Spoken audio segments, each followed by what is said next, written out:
सवाल ही बता। इधर देखिए, ध्यान दीजिएगा। कह रहा है एक हवाई जहाज का, बाबू हवाई जहाज ना, लो भाई यहाँ पे मैंने हवाई जहाज यहाँ ऐसे बना दिया बस समझने के लिए, ठीक है। यहाँ हवाई जहाज उड़ रहा है भाई। एक हवाई जहाज से किसी सड़क की ओर, अब ये हवाई जहाज किसी ऊंचाई पे स्थित होगा और ये एक ही सड़क की ओर देख रहा है। सड़क पर एक ही और दो गो गाँव इसको दिख गया। भाई कई गो गाँव दिख जाएगा? एक गो गाँव दिखा, उस गांव का अवनमन कोण कितना रहा 45 और एक कितना रहा 60। अब ये देखिए, एगो गांव यहाँ स्थित है और एगो गांव यहाँ स्थित है। एगो गांव को जब भी देखा, इस पे जो भी लोग है, तो कितने डिग्री का कोण बना रहा था 45। तो ये बताए जब ये 45 बना रहा तो ये कितने डिग्री का बनेगा 45। फिर दूसरे गांव को देखा तो ये कितने डिग्री का कोण बना रहा था 60 अवनमन कोण, तो ये कितने का बनेगा 60 ही बनेगा। मैं नाम रख दूं A B C और क्या D। कह रहा है कि देखेगा कि यदि गांवों के बीच की दूरी कितनी है 2 किलोमीटर, यदि गांव के बीच की दूरी कितनी है 2 किलोमीटर, तो बताना है कि इसके आगे हवाई जहाज की ऊंचाई क्या होगी। लेकिन उसके पहले हमको इसको मानना पड़ेगा कि x होगा और हवाई जहाज की ऊंचाई कितना मानना पड़ेगा h मानना पड़ेगा। ये जब x हुआ है तो यहाँ से यहाँ तक पूरा कितना हो जाएगा x+2 हो जाएगा। अब चलिए काम करते हैं, A B लिख दिए, C लिख दिए, D लिख दिए। चलिए ठीक है, अब एक काम करते हैं, लिख लेते हैं। सबसे पहले माना जहाज की ऊंचाई, माना जहाज की ऊंचाई कितनी है भाई, बराबर h है, ठीक है। अब आप पहला त्रिभुज लेंगे, त्रिभुज ABC में, चलो पहला त्रिभुज ABC में tan थीटा बराबर लंब, लंब मतलब कितना है AB, आधार कितना है बच्चे BC, बस BC है। और tan थीटा का मान कितना होता है, tan थीटा मान कितना दिया है 45, और बराबर AB का मान कितना दिया h, और BC का मान कितना दिया x। tan 45 का मान 1 होता है, h बटा x, x जाएगा इधर, x बराबर h हो जाएगा। यानी ज़रूरत पड़ने पे x के बदले हम क्या लिख सकते हैं h, और h के बदले क्या लिख सकते हैं x। ये बात हो गया। चलिए काम करते, इसके आगे हम सवाल सॉल्व करते हैं। और इसके आगे हमको एक दूसरा ट्रायंगल दिख रहा है, लिखेंगे पुनः, देखते रहो भाई, पुनः त्रिभुज कौन कौन A B और किसमें D में, A B और D में। अब इसमें आपको फिर से लिखना पड़ेगा tan थीटा बराबर लंब कितना है AB, आधार कितना है BD, B से कहाँ तक D तक, B से कहाँ तक D तक। tan थीटा का मान कितना बच्चे 60 डिग्री, AB का मान कितना है h, और BD का मान यहाँ से लेकर यहाँ तक कितना दिख रहा है x+2, x+2। क्लियर हो गया। अभी देखो tan 60 अंश का मान क्या होता है बताओ, √3 होता है, बराबर h बटा x+2, ठीक है। ये x+2 जाके इसमें गुणा कराएगा, √3 ब्रैकेट में x+2 गुणा करा दिया, बराबर में h बच गया। आपको पता है x के बदले क्या लिख सकते हैं, h लिख सकते हैं, तो h लिख दो, √3 h+2 बराबर में h। एक काम करो, इसका मल्टीप्लाई कराओ, इसका मल्टीप्लाई कराओगे √3h, इसका गुणा कराओगे यहाँ पे तो 2√3, अब बराबर में क्या हो गया h। ये वाला पोजीशन बराबर किधर लेके जाओ, 2√3 बराबर h माइनस ये वाला जाएगा तो √3 इंटू h, ठीक है। उन दोनों में क्या कॉमन कर लोगे बताओ, उन दोनों में h कॉमन कर लोगे, 1 माइनस √3 बच जाएगा। यहाँ पे आप क्या करोगे, h यहीं पे रखोगे और ये वाला इधर भेज दोगे, तो इधर 2√3 पहले से है और ये वाला गुणा में उधर जाके क्या कराएगा भाग, 1 माइनस √3। आप चाहो तो इतना आंसर दिखा सकते हो, लेकिन इसमें परमेकरण हमको दिख रहा है तो इसका परमेकरण करेंगे। परमेकरण हम यहाँ कर दे, कोई दिक्कत नहीं है, बताइए इतना समझ में आ गया है ना। h बराबर 2√3 बटा 1 माइनस √3, परमेकरण का मतलब होता है चिन्हवा बदल दीजिए, तो 1 प्लस √3 और नीचे 1 प्लस √3 हो जाएगा। ऊपर का ऊपर गुणा कराइए तो 2√3 ब्रैकेट में 1 प्लस √3 और बटा में a minus b a plus b, a square minus b square.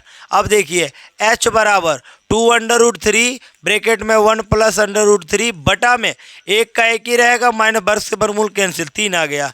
h बराबर 2√3 ब्रैकेट में 1 प्लस √3 और बटा में -2, 2 से 2 क्या हो गया, कट गया, माइनस यहाँ बचेगा -√3, 1 + √3। लेकिन आपको पता है ऊंचाई कभी भी माइनस में नहीं होगा, गहराई होता तो होता, इसलिए √3, 1 + √3 मल्टीप्लाई कराओ, h बराबर √3 एक कम में √3 अब प्लस √3 का केवल 3। अब मिला लीजिए कितना आंसर दे रहा है। अगर आंसर की बात कर ले तो √3 का मान कितना होता है 1.732 + 3, 3 एक कितना हो गया 4, 4.732, ये भी आंसर दे सकता है। ठीक है, तो ये कंप्लीटली ये आंसर दिया होगा, ये दिया है ना, तो नोट कर लीजिए, क्लियर हो गया। चलिए बनाइए, घबराने की जरूरत नहीं है। देखिए सवाल उतना ही था भाई मेरे, भाई सब क्या हुआ है, कैलकुलेशन है, ये कैलकुलेशन हुआ है। सवाल मैं पहले बोल चुका हूं आपसे कि कितना भी भारी सवाल होगा 2 गो ट्रायंगल तो हम सॉल्व करेंगे, 1 गो ट्रायंगल 2 गो खत्म, 2 गो ट्रायंगल बस। भाई सब तो कैलकुलेशन है भाई, उसको कोई लॉजिक नहीं, वो कैलकुलेशन है।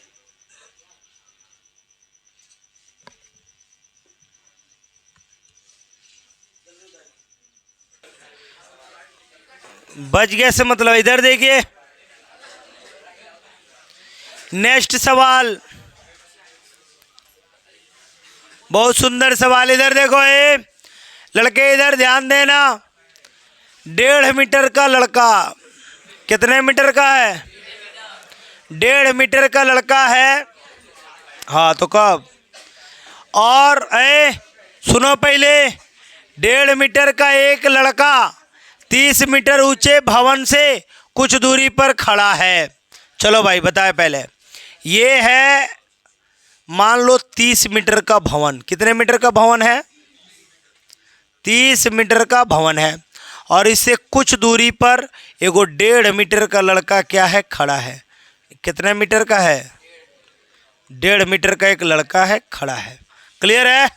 1.5 मीटर का एक लड़का खड़ा है, अब भवन कितने मीटर का ऊंचाई है 30 मीटर का, से कुछ दूरी पे खड़ा है, सिर्फ ठीक है। जब वह ऊंचे भवन की ओर जाता है, माने एजा से जाता है, समझ रहे हो ना, पैदल पैदल, तो उसकी आंख से भवन का शिखर कोण का उन्नयन कोण 30 अंश से 60 अंश हो जाता है। यानी देखो 1 मिनट 1 मिनट 1 मिनट, पहलवा जब भी देख रहा था तो कितने अंश का था 30 अंश का। आई बेचारा जब चल के हेजा आ गया होगा, मान लो ना आ गया होगा जी, तो अब कितने अंश का हो गया है 60 अंश का हो गया, क्लियर है। 30 अंश से 60 अंश हो जाता है, भाई अखिए से न देख रहा है। चलिए तो बताइए कि वह भवन की ओर कितनी दूरी तक चलकर गया है, क्या होगा चलकर गया है। अब भाई ये सवाल तो ज़बरदस्त है। अब मान लो एक बात बताओ, ये कितना दूरी चला है, ये मान लो कि कितना दूरी चला है x दूरी, भाई मान लो कितना दूरी चला है x दूरी चला है। 1 मिनट और बात है, इसको भी मानना पड़ेगा, पूरा दूरी मानना पड़ेगा। और 1 मिनट और बात है, जब 1.5 मीटर का लड़का है तो हाइट 1.5 मीटर घटाओगे तो इसकी हाइट कुछ और ना बचेगी जी, तो मैं इस हाइट को क्या बचेगा वो सुनिए। अब लड़के की है, यहाँ पे आप लिख सकते हैं टोटल बात जो मैं यहीं पे लिख रहा हूँ, लड़के की ऊंचाई, लड़के की ऊंचाई कितनी है बताओ, ऊंचाई बराबर 1.5 मीटर। अब भवन की ऊंचाई कितनी है,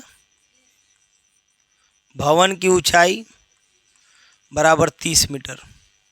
जब लड़का चल के ही जले पहुंच जाएगा, बात समझना, जब लड़का चल के ही जले पहुंच जाएगा तो 1.5 मीटर कम हो जाएगा ना जी, तो भवन की ऊंचाई कितनी बच जाएगी, शेष भवन की ऊंचाई। शेष भवन का मतलब हुआ कि जब ये लड़का चला गया उसके पास तो 30 में से 1.5 घट जाएगा, तो कितना बचेगा 28.5, 28.5 मीटर का भवन हो जाएगा। ये जो शेष बचा है इसकी हाइट कितनी हो गई 28.5, ठीक है। और ये कितना है x, कह रहा है कि सुनिए, तब उसकी आंख से भवन के शिखर का उन्नयन कोण 30 अंश से 60 अंश हो जाता है, तो बताइए कि वह भवन की ओर कितनी दूरी तक चल कर गया है। यानी इस x का मान क्या करना है, ज्ञात करना है। तो यहाँ पे जब आप x मान लिए तो इसको आप d मान लीजिए, क्योंकि ये भी तो ज्ञात करना पड़ेगा, ज़रूरत के हिसाब से करना पड़ेगा ना जी। अब एक काम कीजिए, अब आप इसको बनाइए, x का मान ज्ञात करना, ठीक है। पहले x का मान ज्ञात करने से पहले आप किसका मान ज्ञात करेंगे, भाई कितना हुआ है जी 28.5।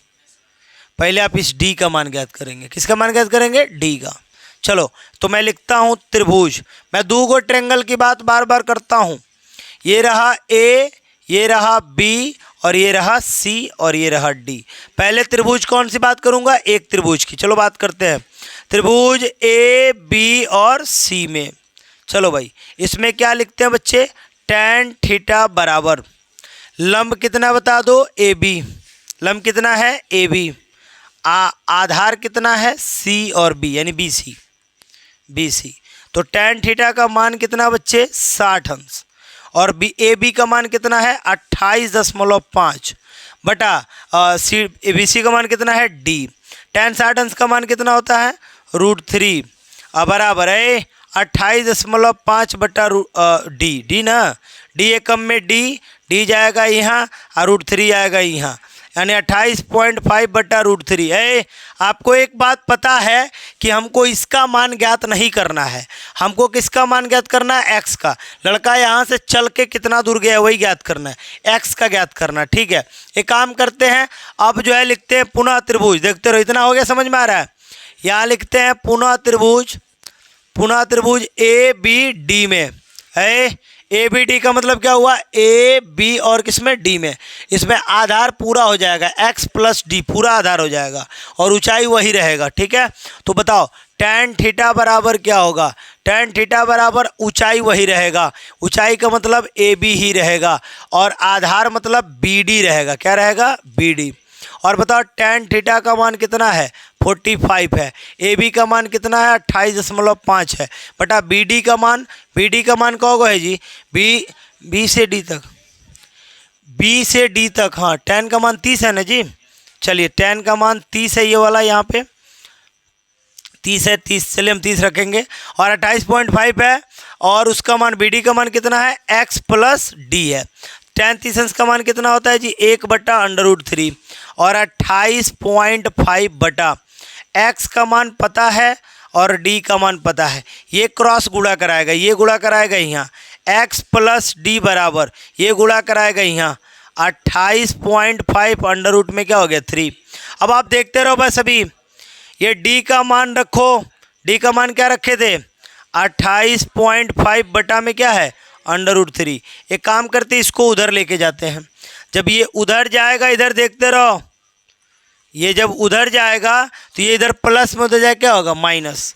तो x बराबर 28.5 √3 और माइनस 28.5 बटा में √3।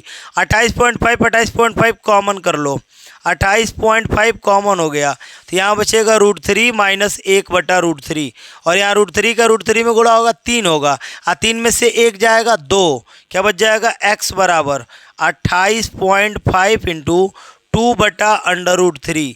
अब देखो 2 बटा √3 बच गया, ये जो बचा है 28 का गुणा कराओ, 28 दूनी 56, 56 में क्या हो जाएगा 57 ना, कितना हो जाएगा देखिए 57 बटा √3। अब इसको आप चाहें तो क्रॉस मल्टीप्लाई, x बराबर 57 बटा √3 का ऊपर भी गुणा नीचे भी गुणा, x बराबर 57 √3 बटा में 3, 19 दूनी 38, 19 ये क्या होता है, क्लियर है ना। देख बार पढ़ लो, 19 से भाग कर दो, x बराबर 19 √3, मिलाओ आंसर आ रहा है कि नहीं आ रहा, मिला लीजिए, नोट कर लीजिए, आंसर हो जाएगा। कंप्लीट बनाइए। मैं बोला हूँ कैलकुलेशन थोड़ा सा टॉप जाएगा, बाकी सवाल में कोई दिक्कत होने वाला नहीं है।